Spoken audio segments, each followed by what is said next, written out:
Hi, I'm Nathan Moe, and I want to welcome you to Forcey Bible Church. You should have received a bulletin when you came in today. Inside, you'll find all kinds of information about the many activities happening here at Forcey, and most importantly, a welcome card. In the next few minutes, please take the opportunity to fill that out. You can let us know how we can pray for you, or check the appropriate box if you'd like more information about our church and its ministries. Then just tear it out and drop the card in the offering plate when it comes by a little later in the service. Registration is now open for the 2016-17 school year at Forcey Christian School. Do you have a child in grade K through 8 who would benefit from an academically challenging, Christ-centered education? Forcey Christian School is fully accredited by both the Association of Christian Schools International and the Middle States Association. Through limited class sizes and a dedicated, professionally certified staff, Forcey works with each student to achieve goals at his or her optimal level. If you are a member at Forcey Bible Church, you will receive a $300 waiver for the registration fee. Get more information today by visiting their website at www.fcs.school. The Forcey Cafe is a great place to connect after services, share a cup of coffee, and enjoy some conversation. It is located on the main level of our building in the courtyard lobby. Pastor Phil Powers will be starting a leadership development study group that will be meeting once a week from March through May.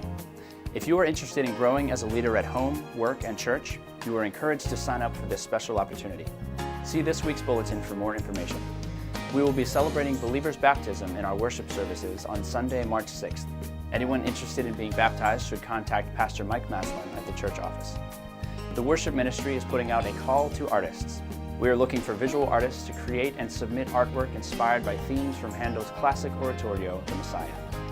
All submissions must be made by February 28th, and the exhibit will be on display here at our church from March 12th to Palm Sunday, March 20th. You will want to visit our website, www.forcey.org/finearts, for much more information and to register your entry.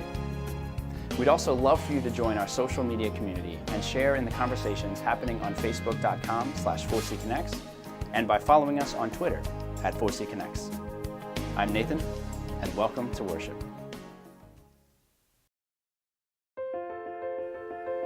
In the New Testament, there was no church that was more generous than the Macedonian church. In 2 Corinthians 8, 1-5, Paul tells us how their joy overflowed in rich generosity. The encouraging thing for us about this joy was the circumstances it came from. Paul explains that they were in the midst of severe trials and extreme poverty, and it was in these times that God gave them this overflowing joy that resulted in generosity. Trials and suffering couldn't shake these believers because they didn't care about stuff. Their secret was not what belonged to them, but who they belonged to. And every one of us will also face trials and sufferings at some point in our lives. And just like the Macedonians, we must decide who or what we will trust in when they do arise. So let's look at 3 truths that the Macedonian believers teach us that will help us obtain the same joy and generosity they had in their extreme poverty. First, nothing can shake the joy of the generous. Paul's description of the Macedonian state of affairs should not be taken lightly. Severe tests of affliction and extreme poverty. These circumstances were more than minor setbacks, yet God gave them the joy to not only make it through, but to give generously in the process.